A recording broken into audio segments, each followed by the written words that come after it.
Pemirsa, puluhan orang yang sebagian besar masih remaja terpergok ke petugas di Pos 2 Pelabuhan Gilimanuk saat hendak masuk ke Bali Rabu 15 Januari 2025 sore.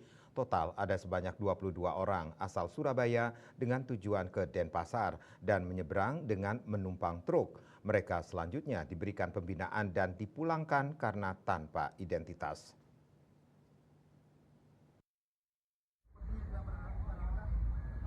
Mereka yang dipulangkan tanpa identitas itu terdiri dari 18 laki-laki dan 4 perempuan. Mereka berencana menuju Denpasar dengan menumpang truk.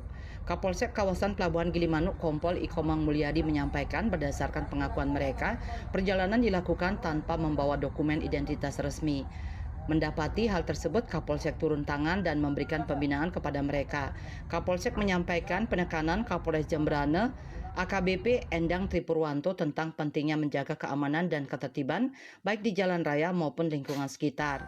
Mereka yang dipulangkan ini juga diingatkan untuk tidak melakukan tindakan yang dapat mengganggu masyarakat setempat. Sebelum dipulangkan, Kapolsek bersama personel membagikan nasi bungkus. Sekitar pukul 15.30 WITA, seluruh remaja itu diarahkan naik ke KMP Trisakti Adinda di dermaga LCM dan dikawal langsung untuk pemulangan.